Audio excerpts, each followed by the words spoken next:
are our grandparents. We are our parents. This is where the idea for uppity Negro apparel and accessories comes from.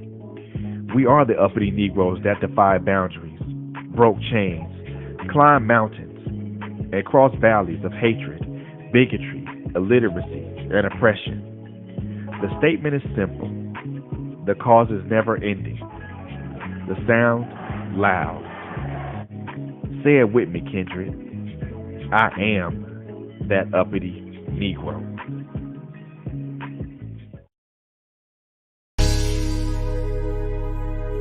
Join Bobby for the takeover every Tuesday night as she tackles tough subjects with her trademark humor and wit. We guarantee you'll be educated, edified, and also entertained. So join us at 8 p.m. every Tuesday night, right here on Trailblazers Radio. So, hello.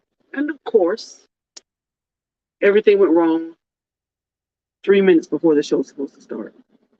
Never fails. So, it's 7 o'clock.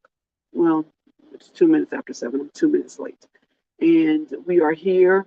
I hope that everyone can see me on YouTube and on my Bobby Takes Over page. And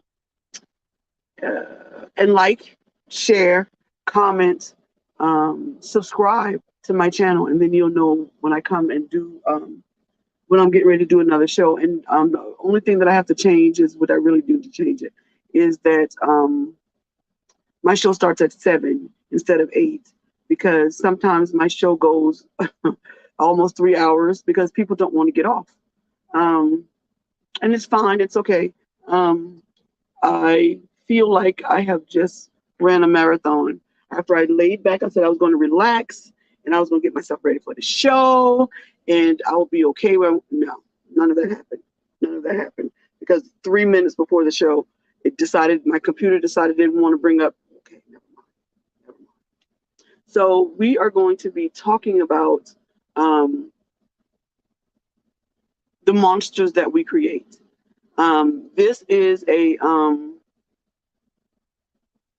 I guess would be a piggyback on another show that I did, talking about us being toxic to us.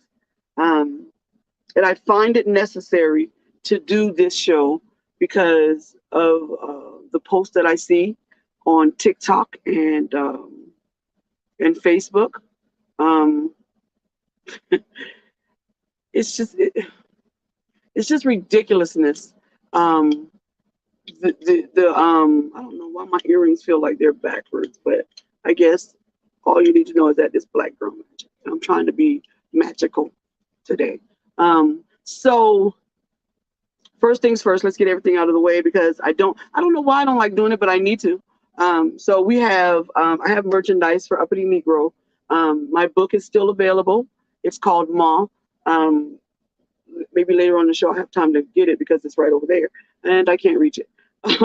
But anyway, and I've decided to lengthen that particular book. Instead of doing two, I'm going to do one book. And then which is what I'm going to do is just add to that one.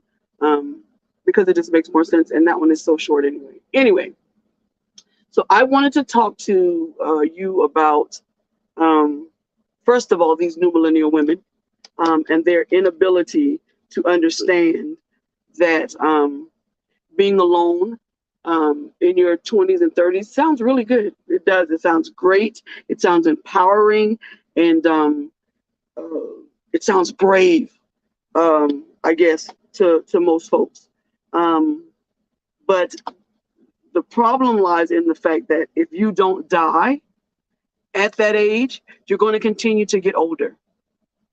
And things are going to droop unless you got the money to fix it. And the problem with that is that particular thing is this. You've spent all your money traveling because that's what people are telling you to do. People are telling you that while you're young, the best thing for you to do is to travel.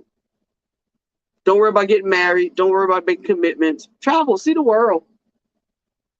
And it sounds great. It sounds romantic.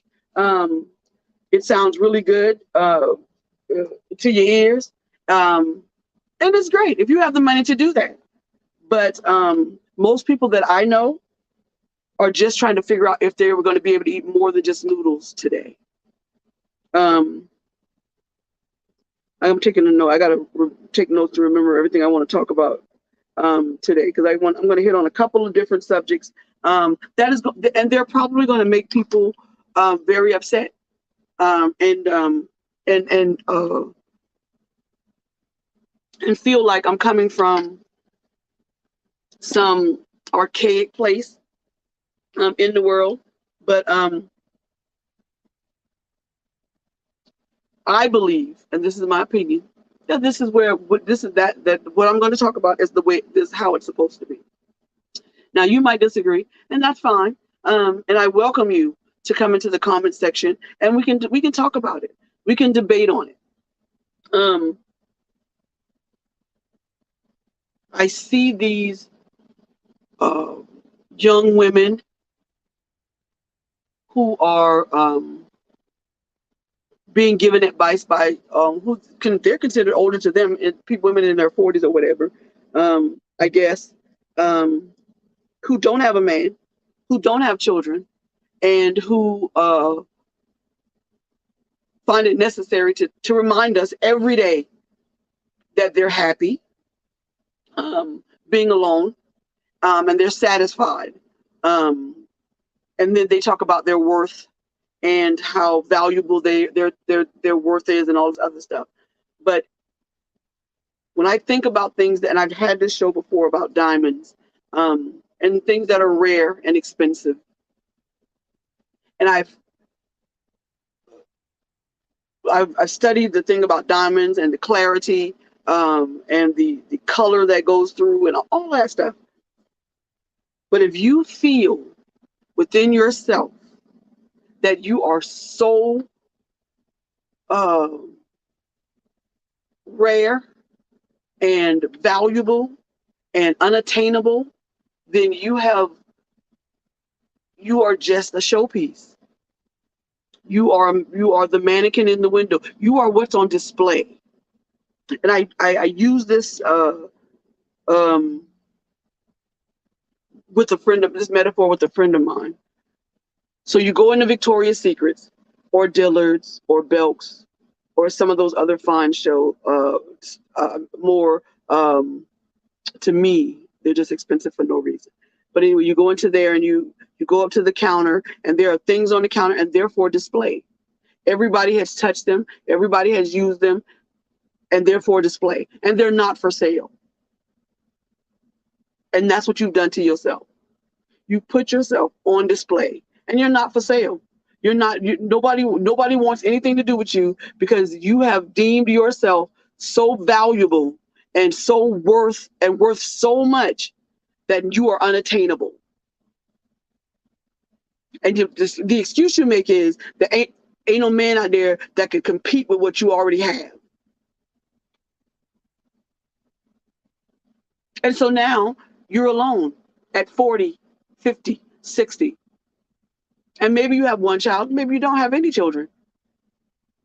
So now you're alone in the house with either that ugly dog or 15 cats, 3 lizards, and an iguana. And you're still saying that you're happy because you don't have to be with nobody, or nobody was worthy enough to be with you.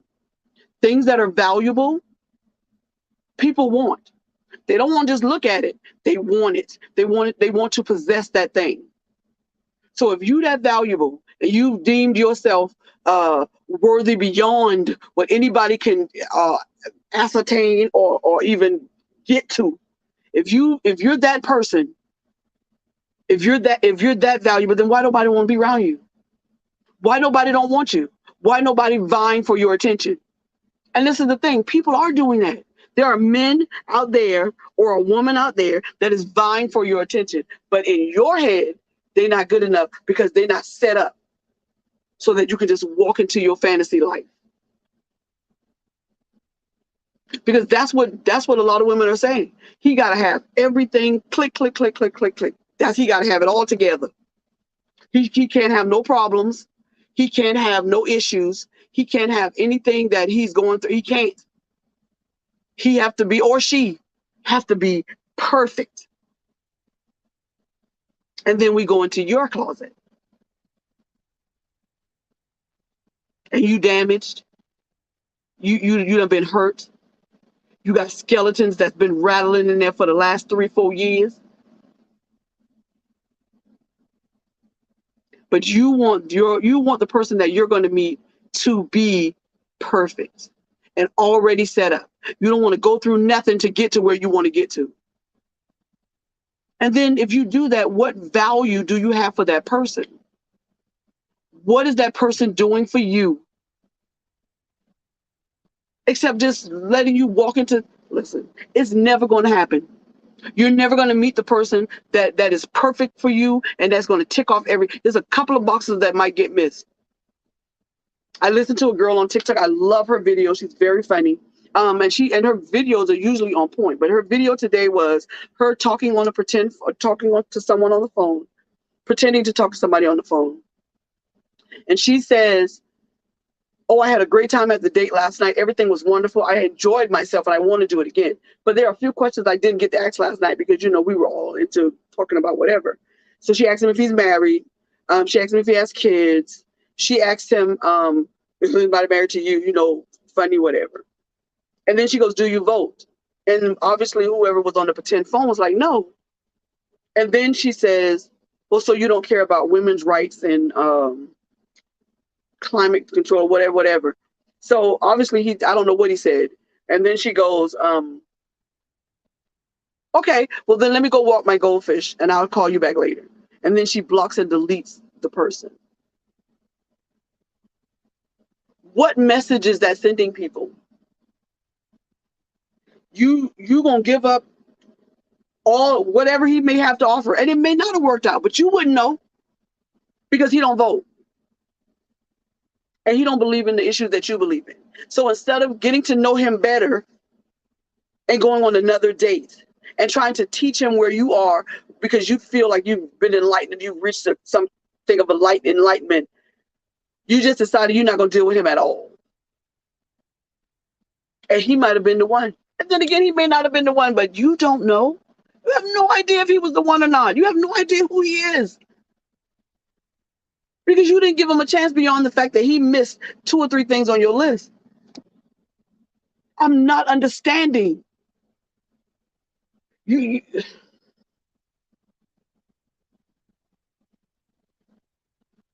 Opposites attract. And if you're looking for somebody that is just like you, it's not gonna work out because you gonna get tired of them and they gonna get tired of you. Because y'all not sharpening each other. They say iron sharpens iron. All you had to do is go on another date with him or whatever, or talk to him a little bit more and figure out what his ideas are. What is your ideology? What are your theories on politics, if that's what you're into? But you ain't even give bro a chance because he don't vote.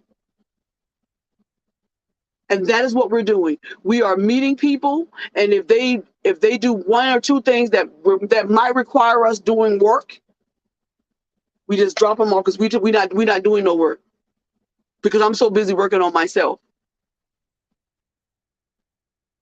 And working on yourself is great, but if you don't get any outside advice or get some kind of outside influence or outside ideas, then sis, bruh, you the problem.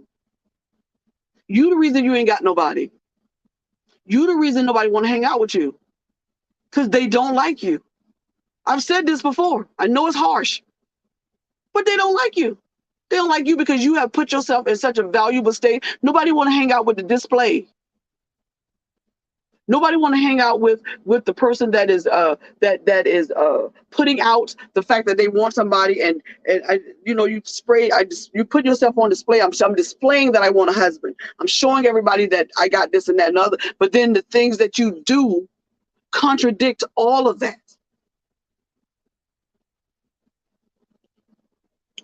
I don't know what or who started teaching that. If you're a woman and and a man is looking, because you're looking for a man is not a woman's job, period. And he's out there looking. And all you doing is displaying. And you don't want to talk to him because he ain't got no teeth. You don't want to talk to him because he catch the bus. You don't want to talk to him because he ride a bicycle. You don't want to talk to him because he live with his mama. All of those things are fixable. All of those things can be, and nobody, listen, do not come for me with this. I'm not going to have to, I'm not going to fix no man. That's not what I'm talking about. I'm talking about fixable in a way that you and the other person can grow together. You and the other person can work on those things. And believe me, the least of your worries is that book ain't got no teeth. So, and the things that you think are great about you, he might think that you need a little work in those areas. That's how you grow together. That's how you get to know a person. That's how you stay together for 50 years. Because y'all worked on each other. Y'all worked to be a unit. And going into a relationship with this 50 bull crap, where y'all get that from? If I'm only giving you 50% of me and you giving where your other 50% going? And I ain't trying to be deep. I'm dead serious. Because I'm giving you 100% of me. I'm giving you all of me. So why would you say I'm going in 50-50? I need to know, unless you're talking about finances. Okay. But if you talk about the entire relationship, no, boo, I need all of you because I'm about to give you all of me. Muffin top, jelly thighs, stomach, bald head, and everything. You get all of it. 100%. But we say these things because they sound cute. We say these things because people on TikTok, it is trending. And you're going to get yourself in a ditch somewhere. You on TikTok, and I promise you, I'm not deep. I'm not that kind of person.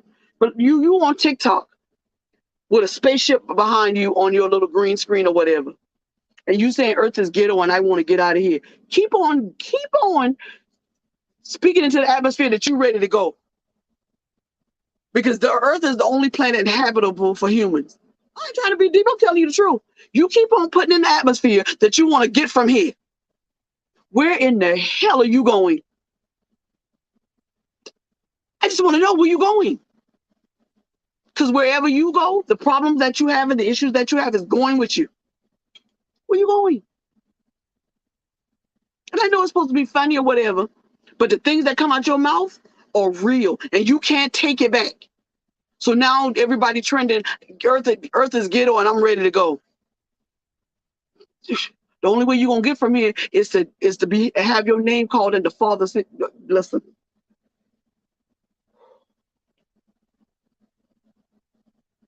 The monsters that we create are us because we are our own worst enemy. Our mouths get us in trouble, and the things that we do to each other get us in trouble. And I'm including myself because I'm still working on my mouth and the things that come out of it. I try to be very, very, very careful about what I say to people, and I try to be very careful about what I put into what I say out of my mouth when I'm when I'm reading or whatever. I'm trying to make sure that my mind is stayed on being positive and being healthy. And then I turn on TikTok and you want to get on a spaceship and leave Earth because it's ghetto. It's what we made it. Whatever is happening on, we did it because it's called free will and we did it. And you can't blame nobody else.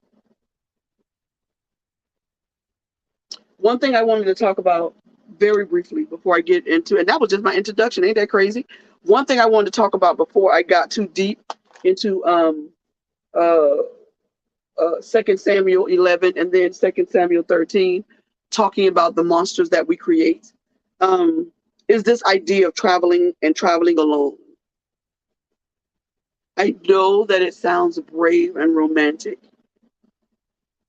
And do it if you can afford it.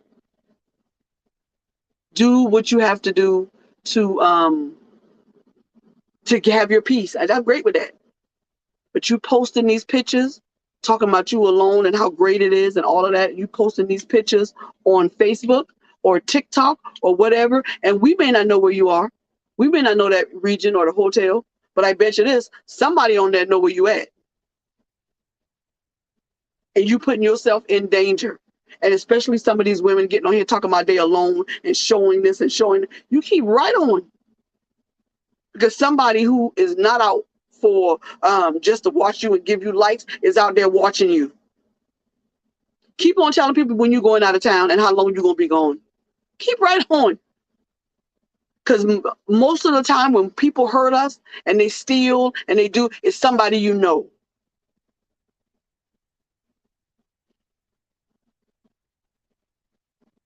This platform, this Facebook and TikTok and all of that, I like all. A lot of people say they don't like it. Well, that's fine. I think it's a great tool. I think they're great tools to meet people and all of that other stuff. But some of the things that we do when we get on there, we endanger ourselves. And I learned that the hard way when I was driving trucks, telling people what town I was in, telling people what exit I was at, and then being stalked by the creepiest people I've ever met in my life. I understand a lot. Listen, tell them, show the pictures of the vacation when you get home and you're safe. You telling people I'm going to be gone for, man. It is the same premise as do not talk to strangers. You remember that one? Because it seems like a lot of adults have forgotten that particular thing. You don't talk to strangers. And it's not just people you don't know. Because I talk to people all the time I don't know. I'm talking about people who are strange. Strangers. Until you are able to get your intuition and your and your mind ready and to meet somebody else's spirit, and you understand that I cannot get the word out, and I hate when I do that. But until you follow your intuition and you're able to discern who people are, keep your behind home. Stay out these countries where blacks, and most of them are following the guidelines of the white people that we have in this country, and we're not welcome in a lot of places. There are entire YouTube videos on places that they tell you places where black folks are not welcome. But if we can't keep you out of Walmart and some of these other places that don't think that we're human, then I don't know how we're gonna keep you out of other countries once you get your passport. So anyway, I was talking about the monsters that we create. And a lot of times we talk about haters and all of this other stuff. Some people just ain't haters. They just don't like you. Some people ain't haters. They just ignoring you because they don't care. You don't, and I guarantee you don't have as many haters as you think you do. I guarantee it. And I'm going to tell you how I know, because somebody knows you in real life. People know you in real life. They know that most of the stuff that you put on here is a bunch of crap. They know that you got a friend with a nice house and that's where you do your best work. They know that that's a hotel room in their city and you're not out of town. They know what your husband like because you keep man. The monsters we create are the things that are built on our insecurities in ourselves. And so because we're insecure in ourselves, we project this image or we project this persona of I'm okay all the time. I'm all right. I don't need nobody. I don't want no man. I saw a lady the other day listing all of the things she don't do, and that's why she don't have no man, and she's happy about it. And I guarantee you, 2 or 3 times a week, she laid in that bed crying by herself. Or she do what I used to do, sit in the middle of the bed, eat a banana split. And biblically, again, you are wrong to want to be alone like that. You need to have a friend. You ain't got to marry him, just have a friend. And maybe you do. But how warm does that friend keep you in the wintertime? How much cuddling does that friend give you if you're not interested in the same sex? And what happens when that best friend doesn't answer the phone?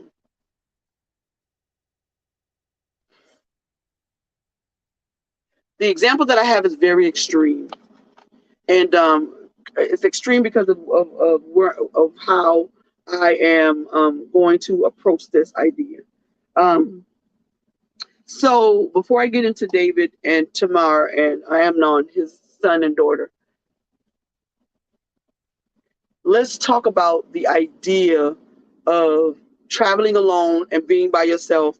And I don't need no man, and I don't really need nobody. If you ask me the question, I don't need nobody. This is what people are saying, and then they're saying I'm a feminist. I want you to go on Google, like I did, and look up the word feminist. There's no solid definition, and I went through 16 pages, almost 20, looking for a definitive definition. Just give me a definition, and there aren't any. It's all over the place. It's fluid, if you will. Ah, Jesus, help us with the fluid. And then I had the question: how has the feminist movement helped Black women in our causes? Because we walked beside them when it was time to vote, and they got to vote, and we still didn't get to vote for years until years later. So what has the feminist movement? I'm talking about this new thing now. This feminist movement that we got going on right now, where it has gone beyond just equal pay. Now we want to basically be a man. We want gifts on Father's Day if we're single mothers. I don't. If you're a single mother and you have boys, your boy should have a male mentor in their life. I don't care if it's your daddy, your uncle, anybody else. Because a lot of the women that I see with boys, they treat their sons as they get older, like like that's their boyfriend. Date nights, you talking to him about your issues, like he mature enough to understand it. And good God, don't let him get a girlfriend, because you turned into the monster that I'm talking about.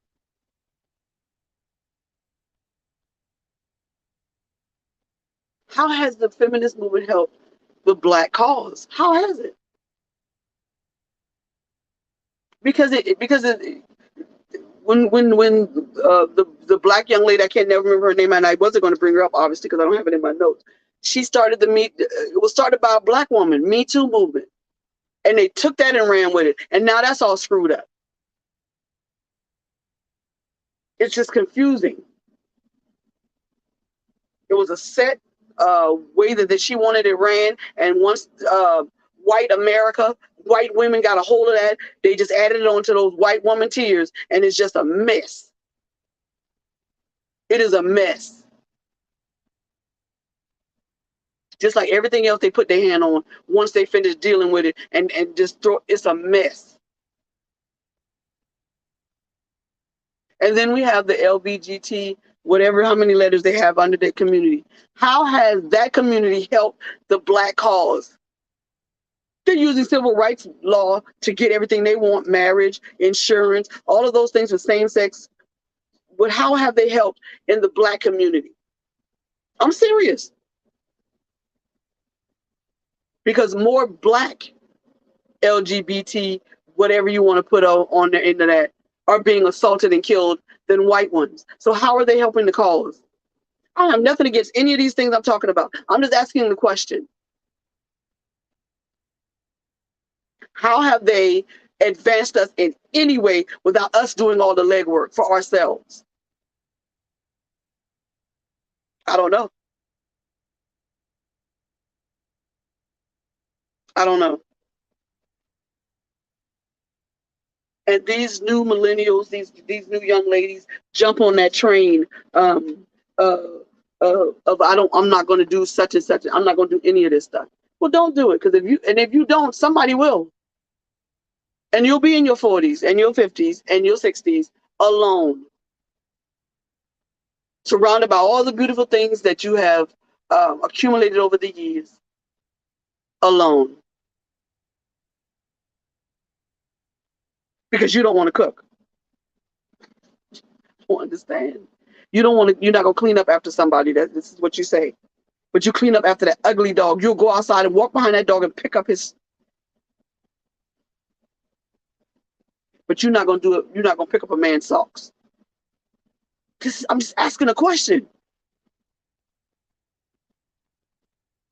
You're not gonna be with him because he's trifling or whatever. But you'll bail your son out 50,000 times after you know this booger done did wrong. I'm trying to understand. I don't understand. I'm at a loss. And then I'm just at a loss. So here we go. So everybody knows about David in the Bible. David in the lion's den and David fighting wars and all this other stuff. So David has a daughter named Tamar. And he has a son named Amnon. And you'll be able to find me in 2 Samuel 11 and then go over to 2 Samuel 13. That sounded like a preacher just did, didn't I? Scared you. I scared myself. And so Israel is at war. David is the king. They're at war. And the first mistake that David made was not going and not because before David is a fighter, he's a warrior. You know, he slayed Goliath. The first mistake he made was not being out there with his men while they fought the war. That was the first mistake. So now he's walking around the house bored with nothing to do except get himself into trouble that he got himself into. So he's walking on the top porch. He's walking on the roof, basically, on one of the porches of and he's looking out over all that he has accomplished in the name of God. Okay, and so he's looking out, and there's a woman on her roof of her own house bathing. He is enamored by her, and because she's so beautiful, and he gets one of his men to go to her and bring him to him, and he proceeds to have sex with her. This, ladies and gentlemen, is called rape, because rape is not about the sexual act. Rape is about power over another person, and so he raped Bathsheba, and then he sends her home because he's done. Time goes by, and the Bible just happens to mention that she was cleaning herself because she had just got off her cycle, just ovulating. So then she goes back. He sends her back home. He done. He did what he wanted to do. Not too long after that, she sends him a note to go, listen, dog, I'm pregnant. What you gonna do? He doesn't answer. It doesn't say that he answers her at all. But this is what he does do. He sends for her husband, Uriah. And he tells Uriah, I'm so grateful to you for doing whatever. I'm gonna give you a couple of days to spend with your wife. See, this is where you're trying to cover up the mess he done made. But Uriah is so faithful and has such integrity that he doesn't go home. He sleeps on the porch outside with the other guards because he figured if his men are out there, this is what he tells David after David asks him why you didn't go to your wife. I can't do that if my men are out there fighting and struggling or whatever. Okay, cool. Integrity to the core. So then David brings him back and invites him to dinner and he feeds him. And then he gets him drunk and Uriah still doesn't go home. He sleeps again outside. So then he gives Uriah a note the next day and tells Uriah to give it to the person in charge when he gets back. On the note, Uriah, unbeknownst to Uriah, the note says, put him out front, everybody else step back and let him get killed. Because he'd rather have him killed than to face up with the fact that he raped his man's wife. And now she was about to have his baby. So time goes on. I don't know if she moves into the castle, to the castle or whatever. I don't remember. It doesn't say any of that. But she has the baby and the baby dies.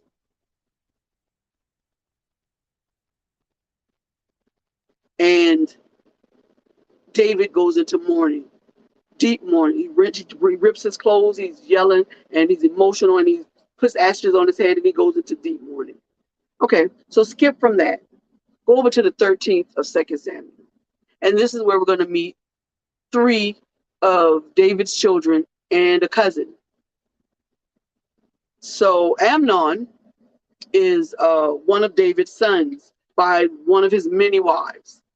They have a sister, half sister, and her name is Tamar. This is from another mama. And then he has another son, Absalom. Absalom is actually Tamar's brother from the same mom. The problem comes in because Amnon is in love with Tamar, and he wants her, and he don't know what to do. So he's confiding in his cousin. I think his name is Jedabab or something like that. It's Jadabon, I think. I can't pronounce it, but we'll call him Cousin Jay. Cousin Jay tells him, "Listen, I can tell you how to get her. It ain't gonna be no big deal. Go in there, pretend you're sick. Tell your daddy you want your sister to come in and feed you, and that'll make you feel better."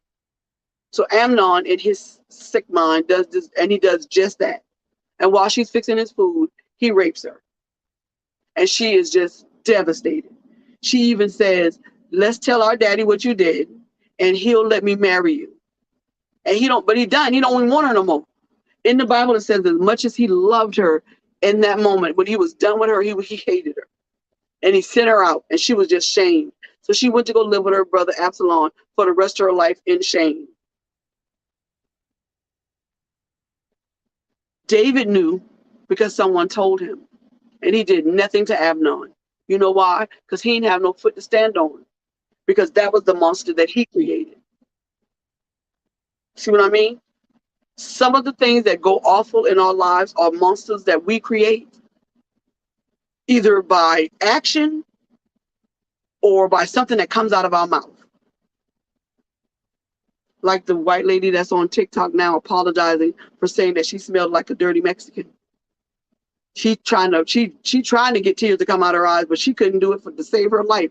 Now her business is closed, and we have no idea, indefinitely, because that's the monster she created. The monster was her, with her racist self. And we do some of the same things. The things we say, some of the things that we do to people, we create. We created that. And so then maybe you the problem. Maybe you the problem. You ever think about that? Maybe it's not the haters. Maybe it's not the kids. Maybe it's not your husband or your ex-husband or your ex-boyfriend or your mama. Maybe it's just you, sis, bruh. Maybe it's just you. Maybe you're just the problem. So there's no easy way to put this. Sometimes the problem may be you. Or you think, wow, everyone else seems to have things so easy. Why does my life always have to be so difficult and fraught with problems? Because sometimes you're the problem. You're the difficult one. You're the difficult thing in your life. Brought about by insecurities, pride, unforgiveness of others. All of those things could be the reason why you're the problem. And there may not be issues with everybody else. Everybody else does not have it easy. Everybody got issues. Everybody got problems. Everybody got something going on.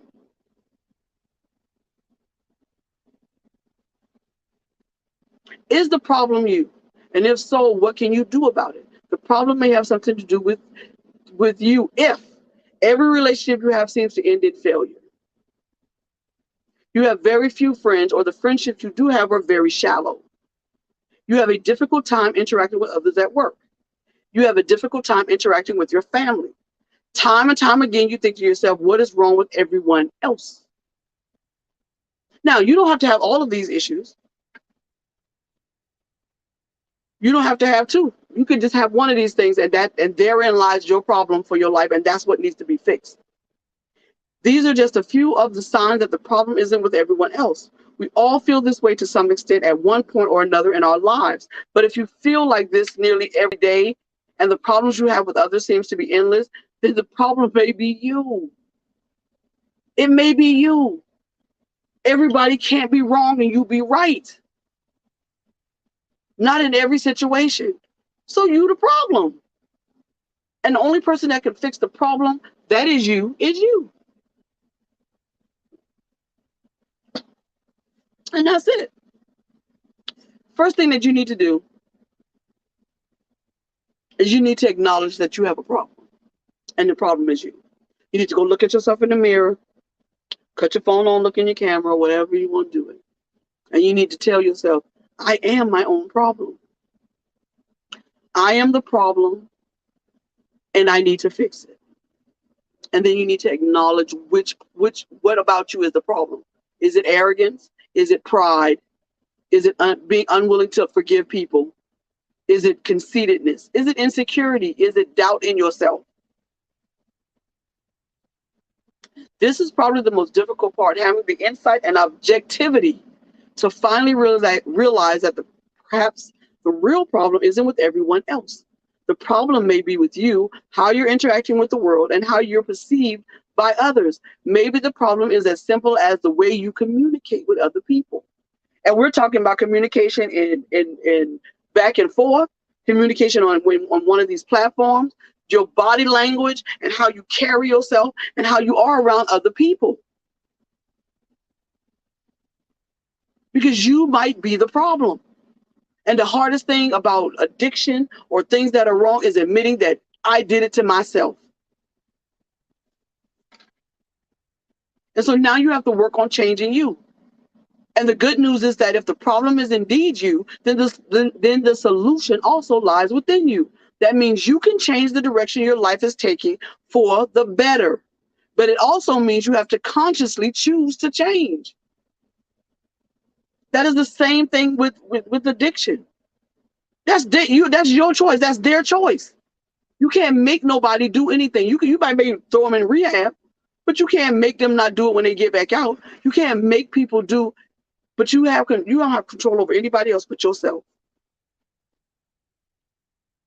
So you have to consciously choose to change. It is a conscious decision to not be the problem or the toxic thing in your own life. Because it is the only thing you have control over. At the end of the day, I don't care who you laying against, who you lying next to. It's still just you. And that's it. And the only person that can change you is you. Because the only person that knows you better than anybody is you. And it takes honesty and it's hard work. Ask me, because I know I'm working on it as we speak. It's hard work. And we talked about that earlier with these women who want their man already set up and fixed. Like she can order it from Amazon. The same way you need him to have it all together, he needs you to have it all together. But that doesn't mean you have to do it separately. That doesn't mean you have to be alone to do it. You can be with somebody and work on yourself and then help them work on them. Iron sharpens iron. It's called work. And a lot of women, the majority of women who are alone, don't want to put in the work. And it might just be because they're hurt. It might just be because they're tired and they don't want to do it anymore. And that's fine. Because I've been hurt and I've been tired, but I still am waiting.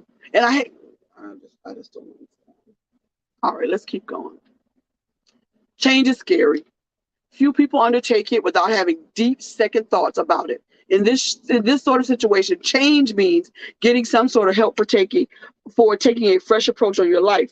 Most often this means seeing a therapist or a psych. Go see somebody. Preacher, a professional, not the girls you hang out with on Friday nights. Go see somebody who can objectively look in and be able to tell you or just listen to you.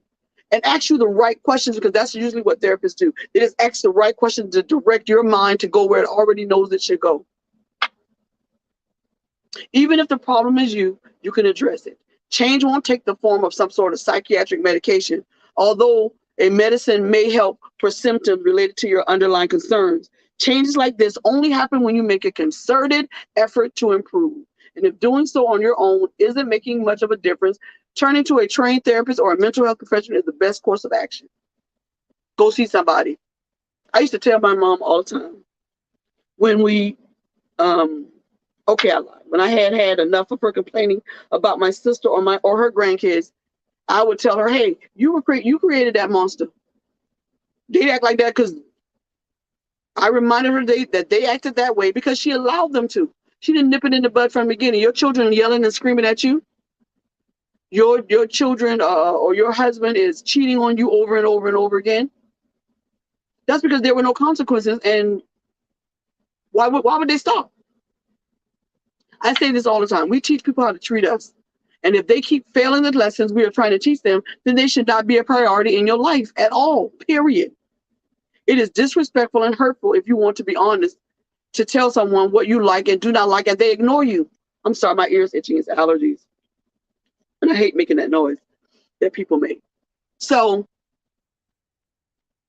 it is disrespectful and hurtful when I'm trying to teach you how to treat me.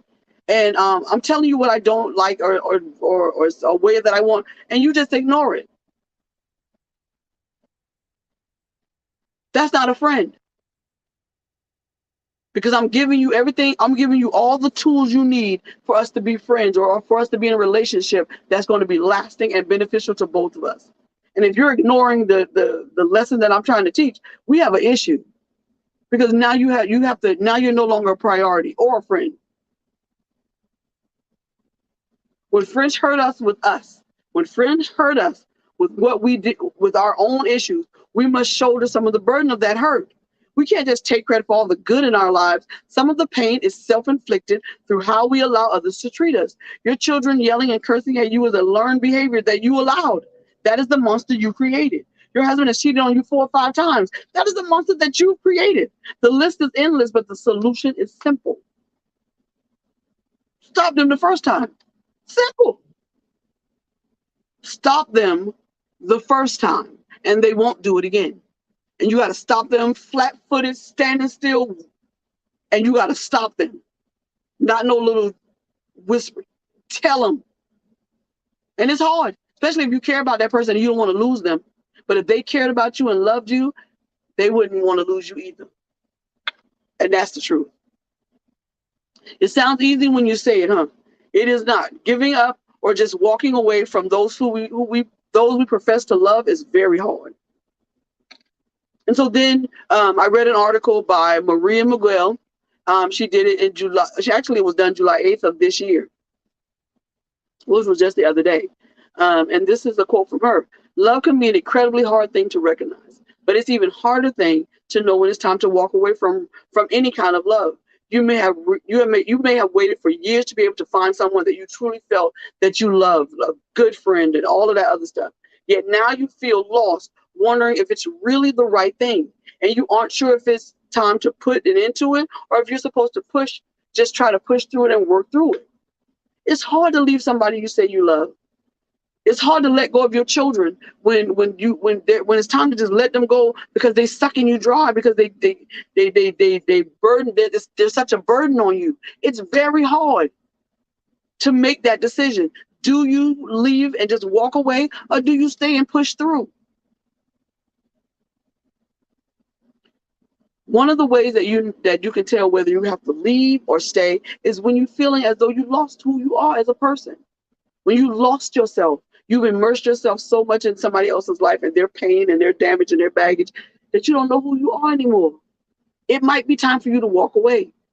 And even if you're just walking away just to take a break, take a break. Listen, I need about 2 weeks. I need about 2-3 days. I need a couple of hours by myself because I need to figure out what I'm going to do because I don't feel like me.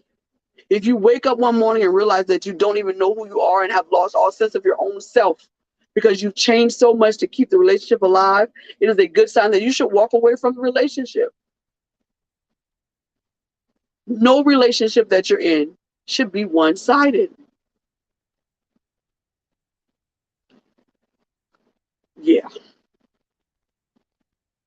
If you have changed so much about yourself that you don't recognize yourself or have forgotten about your core values, chances are you're going to need to end that relationship because you didn't get into that relationship to lose yourself. You got into that relationship to better yourself and hopefully better the other person.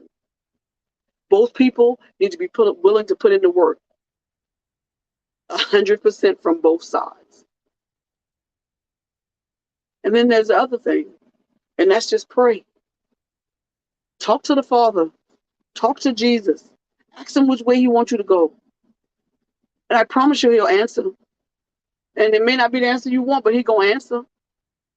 It's important to trust the gut feeling that you have in life, the intuition that you have, the idea that you can hear and understand God's voice. If you just know that your relationship isn't right, even if you can't quite put your finger on what it is, then there's no reason to stay in the relationship. If you can't do the pros and cons and all of that, and there's more cons than pros, then maybe it's time to shift. But I wouldn't just walk away. I would try to talk to the other person and let them know how you're feeling, because maybe they're feeling the same way. And maybe if y'all talk about it, y'all can mutually come to an understanding, and it don't have to end.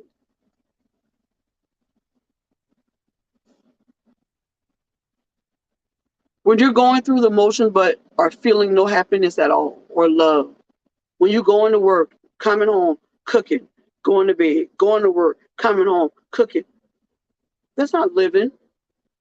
That's just a routine that you got going on. It's not living. And you're not making any progress with whoever you're with or whatever you're doing. You're not making no progress. There's no growth in that, because now you're just going through the motions of because you're breathing. But where's the joy in that? Where's the spontaneity in that? Where's the love in that? One of my biggest things is that you're just not feeling respected. And that's what I just said. If I'm teaching you I'm teaching you and showing you through my actions and us talking how to love me and be with me as my friend or my lover or whatever capacity you're going to be, and you continue to ignore that, it's disrespect. You're just not respectful of me and who I want to be and who I am. And so we may have to cut this off if you're not willing to put in the work. The other thing is when there is any kind of abuse, physical, mental, emotional, spiritual, then it's time to have a conversation. And if that doesn't work, it's time to go. Because there is one thing that I believe in, that you can do bad by yourself. I believe that you can do that by yourself, but it's not doing that same is not something that is that you can perpetuate all around.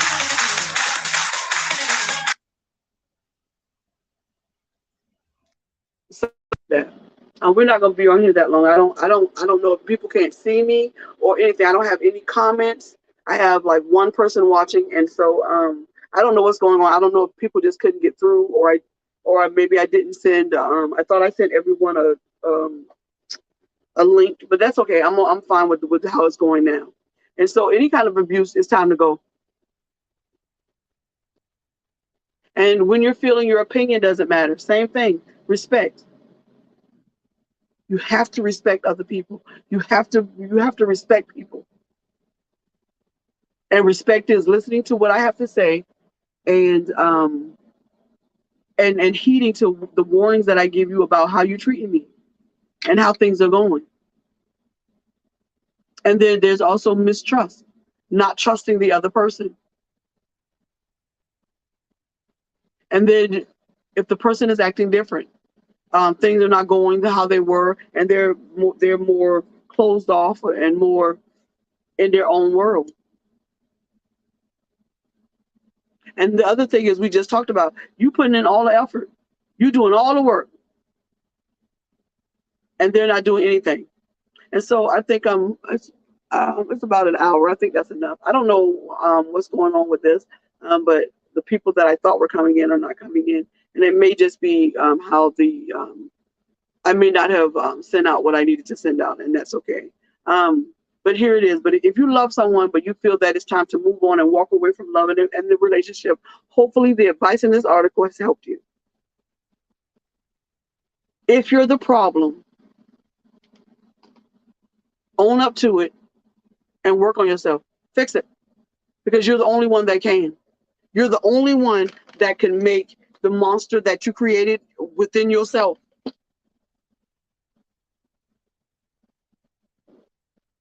You're the only one that can fix you, because no one loves you like you. And so we're going to end it. I'm going to end it for tonight because I'm not sure what's going on because even my regulars are not here. And I don't know if it's the weather or whatever, but I enjoyed talking. And that's the thing. I'm not a lecturer. I don't like lecturing. I like back and forth, and I'm not getting that. And so we're going to end this. I'll be back next Tuesday at 7 on YouTube. And so like, share, and subscribe. And also on my Bobby Takes Over page. So I hope that everybody's having a good night. And I hope everybody's doing well. And maybe we can take this up next week where we actually have real back and forth conversations. Thank you for joining me. And I love all of y'all.